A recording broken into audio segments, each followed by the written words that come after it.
I thought I knew what love looked like. 3 years with Jessica and I was ready to propose. We had it all planned out. The future felt solid, real, like something you could hold in your hands. But then her sister Diane showed up with 3 kids and a desperate need for help. At first, I wanted to be supportive. I wanted to be the guy who steps up for family. But every weekend those kids turned my life into chaos. And when I finally said I could not do it anymore, Jessica gave me an ultimatum that changed everything.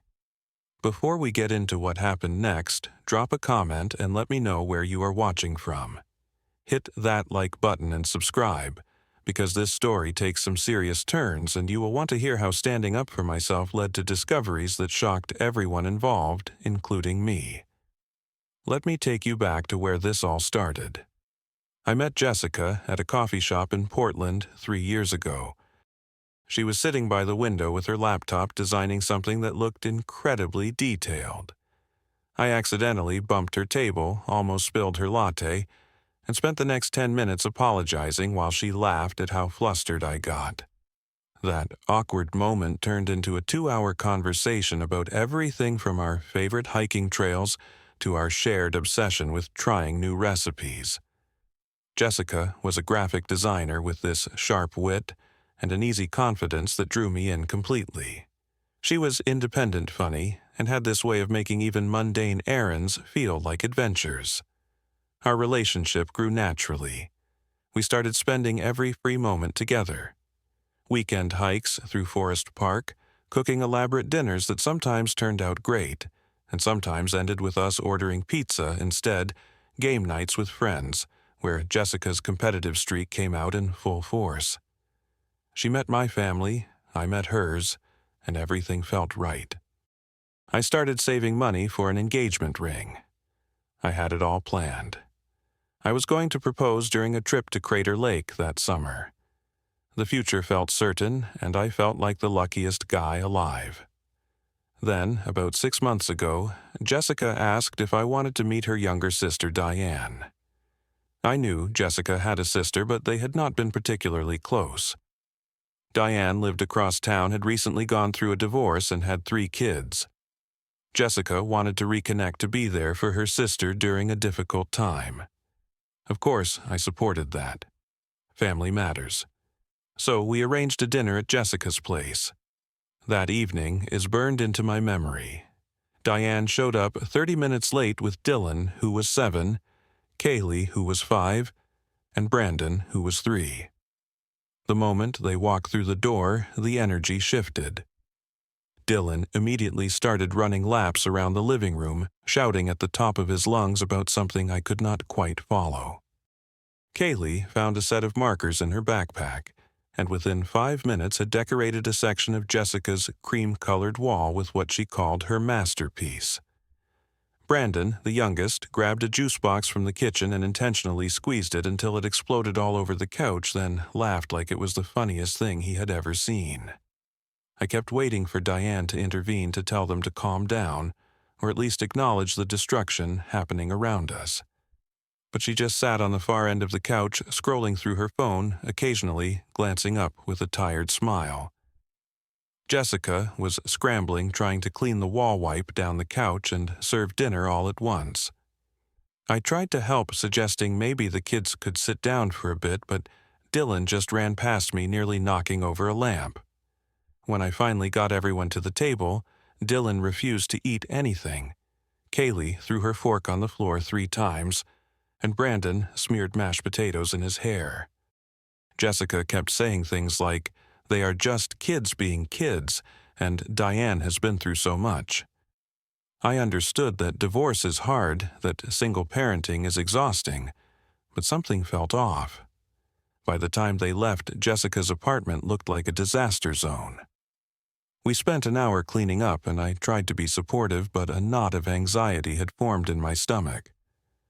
2 weeks later, Jessica called me on a Thursday afternoon. Diane needed someone to watch the kids on Saturday for a few hours. She had an appointment and could not bring them along. Jessica had to work a half day, so she asked if I could help. I hesitated for just a second, remembering that chaotic dinner, but I agreed. I wanted to be a good partner. I wanted to show Jessica that I could be there for her family. That first babysitting session was a nightmare.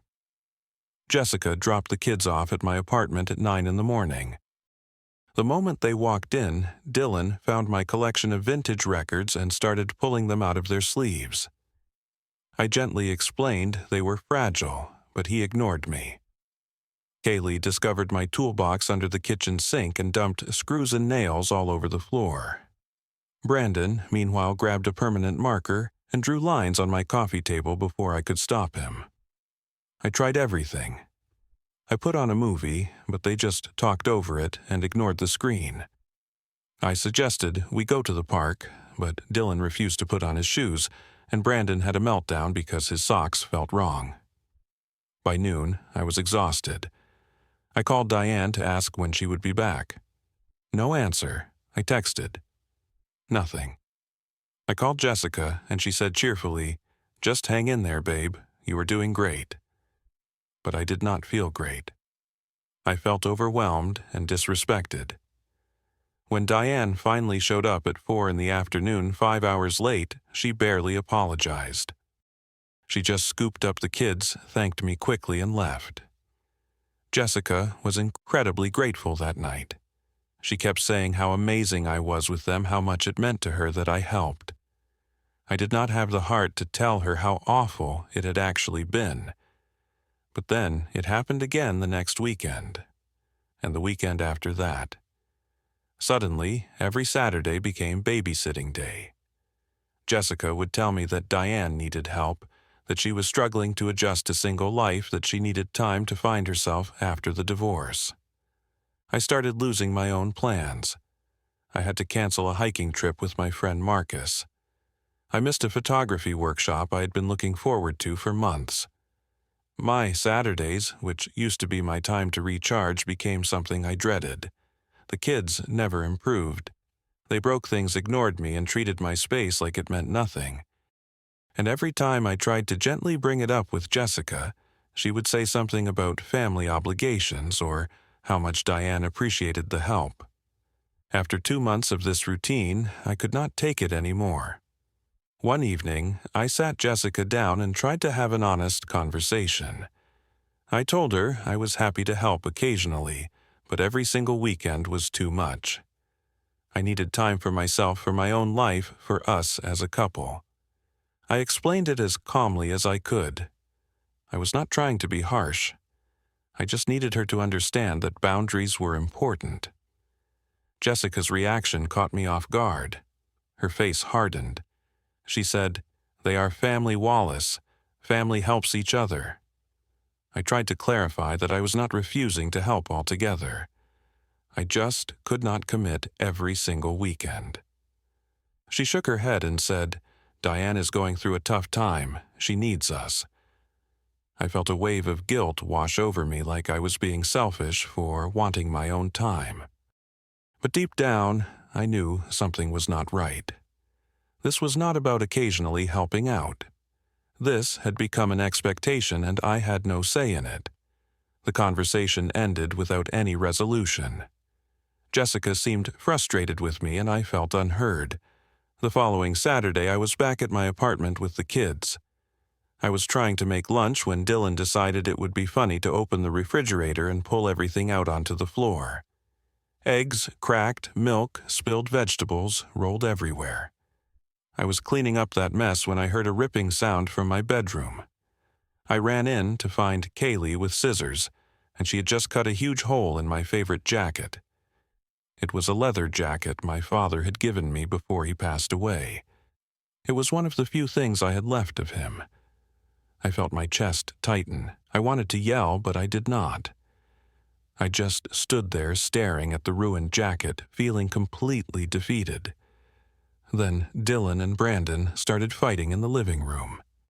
Brandon hit Dylan, hit him back harder, and both of them started screaming and crying. I tried to separate them, but Dylan kicked me in the shin hard enough that I had to limp away. I called Diane, no answer. I called again. Voicemail, I texted, nothing. Finally, I called Jessica, my voice strained. I told her what was happening. She sighed and said, "Just handle it, babe. You are doing great." She did not ask if I was okay. She did not offer to come help. She just brushed it off like it was no big deal. I hung up feeling more alone than I had in years. That evening, when Jessica came over, I told her we needed to talk seriously. I laid it all out. I explained that I could not keep babysitting every weekend. I told her the kids were not being taught to respect other people or their belongings. I explained that Diane was not taking responsibility as a parent. I mentioned how I was missing out on my own life, my work, my friendships, my hobbies. I told her about the jacket, about how much it meant to me, and how devastating it was to see it destroyed. I thought she would understand. I thought she would finally see how much this was affecting me. Instead, Jessica got defensive. She said, "So you are saying my nieces and nephews are too much trouble for you?" I tried to explain that was not what I meant, but she cut me off. "This is about family, Wallace. If you cannot handle this, what happens when we have our own kids?" That stung. I tried to tell her this was not about whether I could handle kids in general.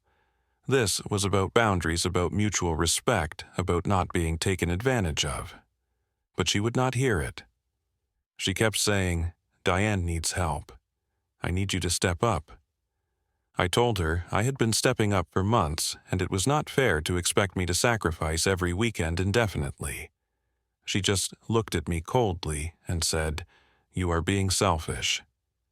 We argued for over an hour. I kept trying to make her see my perspective, but she was immovable. Finally, she stood up, her arms crossed, and delivered the line that ended everything. She said, "Either you step up and help my sister, or you get out." I stared at her, waiting for her to take it back to realize how extreme that sounded, but she did not. She doubled down. "I need a partner who understands that family comes first. If you cannot do this one simple thing for me, maybe we are not right for each other." I felt like the floor had dropped out from under me.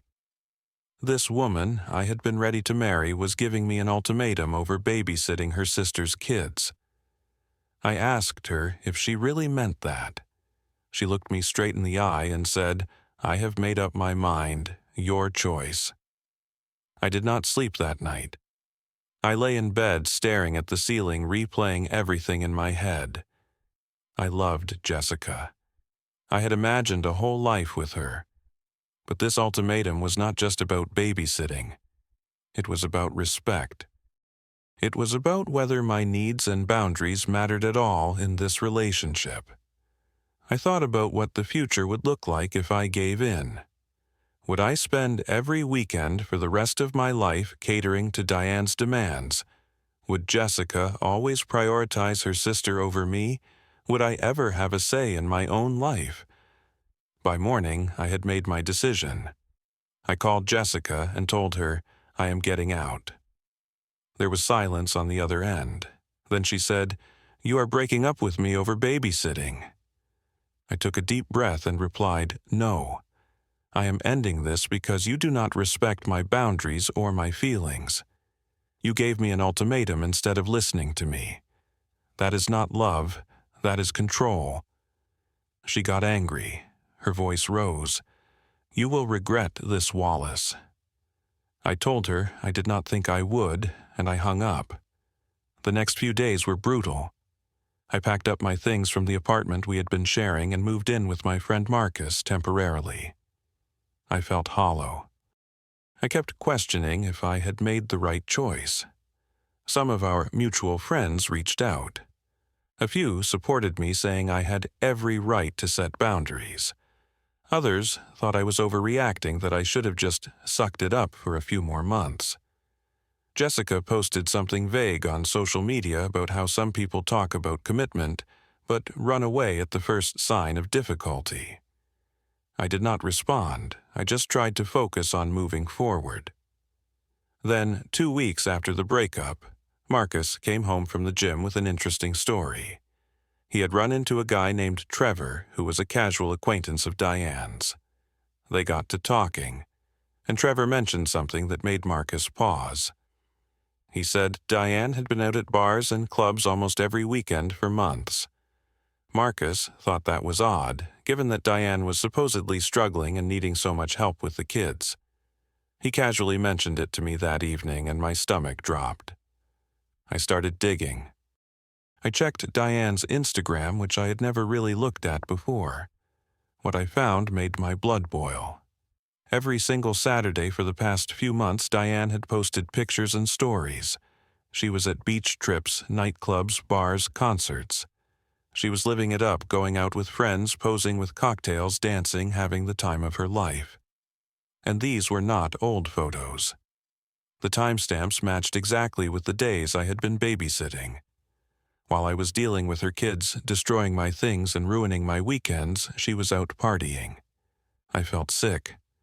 I reached out to another mutual acquaintance, someone who knew Diane through a community group. I asked, casually, if Diane was doing okay after her divorce. This person laughed and said, "Doing okay, she is thriving. She goes out every weekend. She has been saying her sister loves having the kids over, so she finally has time to enjoy herself." My hands were shaking. Diane had been lying. She was not struggling. She was not trying to find herself. She was using Jessica, and by extension, me, as free childcare so she could go party. I did not know what to do with this information. Part of me wanted to tell Jessica immediately, but another part of me wondered if she already knew. Maybe she was in on it. Maybe she thought it was fine. I sat on the information for a day, unsure of the right move. Then I got a call from Lauren, one of Jessica's close friends. Lauren had always been kind to me, and she said she needed to talk. We met for coffee, and she told me she had tried to warn Jessica about Diane months ago. She had seen the Instagram posts, had heard Diane bragging to mutual friends about having free babysitting. But every time Lauren brought it up, Jessica shut her down, insisting Diane needed support and that Lauren was being judgmental.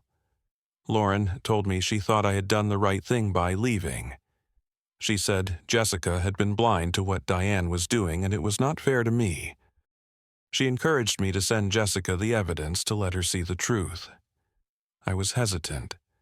I did not want to come across as vindictive or like I was trying to win her back by exposing her sister.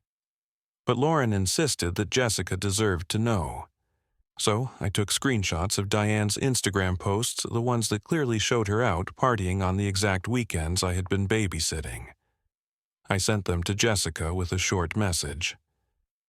"I think you deserve to know the truth about where Diane really is every weekend." Jessica did not respond right away. 3 days passed. I assumed she had seen the message and chosen to ignore it. Then, late one evening, my phone rang. It was Jessica.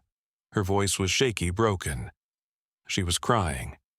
She said, "I am so sorry. I had no idea." She told me she had confronted Diane, shown her the screenshots, demanded an explanation. Diane did not even try to deny it. She admitted everything. She said she had needed a break from being a mom, and when Jessica offered to help, she took full advantage. She was not apologetic. She actually seemed annoyed that Jessica was upset, saying things like, "I needed this. You offered. What is the big deal?" Jessica felt completely betrayed.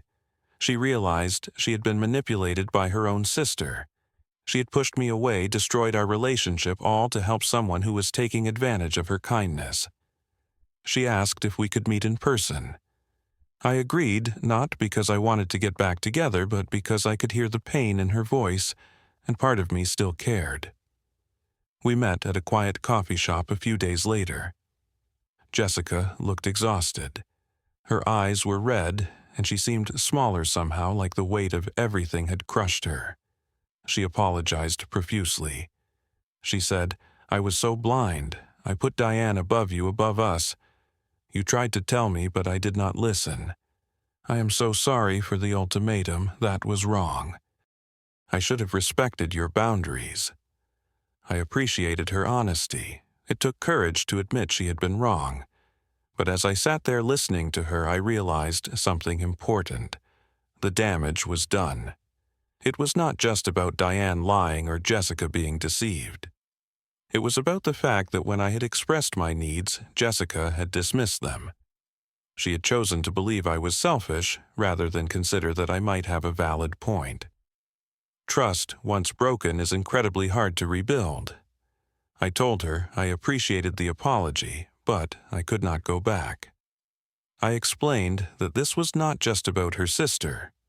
It was about the lack of respect for my boundaries, the way she had prioritized someone else's needs over mine, without question the ultimatum that forced me to choose between my self-respect and our relationship.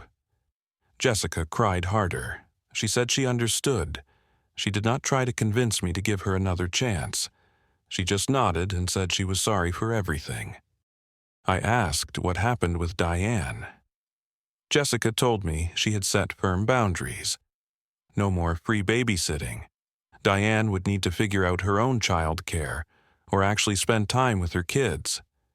Diane had been furious, accusing Jessica of being a bad sister, of abandoning her when she needed help.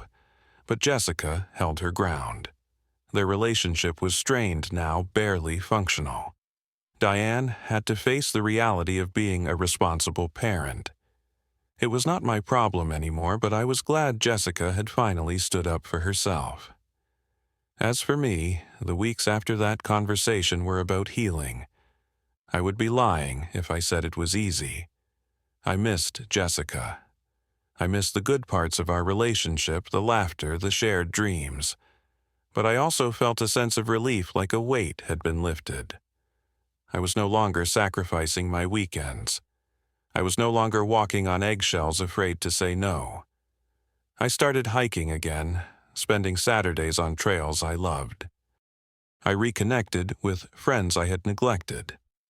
I threw myself into my work and got a promotion I had been hoping for. I joined a local photography club and met people who shared my interests. Slowly, I started to feel like myself again. I learned something crucial through all of this. Loving someone does not mean erasing your own needs. A healthy relationship requires mutual respect, compromise, and the ability to set boundaries without fear of punishment. Saying no is not selfish, it is self-respect. And family, while important, should never be an excuse to take advantage of someone's kindness. Months later, I started seeing someone new. Her name is Alicia, and she is thoughtful, communicative, and respectful of boundaries. When her family needs help, we talk about it together, and we decide as a team what we can realistically offer. There is no guilt-tripping, no ultimatums, just honest conversation and mutual respect. It is what a partnership should be. I still think about Jessica sometimes. I hope she is doing well, that she has learned to protect her own boundaries as much as she wants to support her family. I do not regret walking away from that ultimatum. It was not giving up on love. It was choosing to love myself enough to demand respect, and that decision changed everything. So let me ask you, have you ever been in a situation where you had to choose between keeping the peace and standing up for yourself? How did you handle it?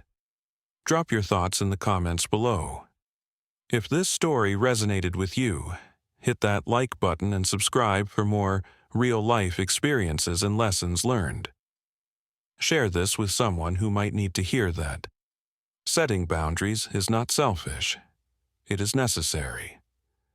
Thank you for listening to my story, and I hope it reminds you that walking away from what does not serve you is not weakness. It is strength. Take care of yourselves and remember you deserve respect in every relationship.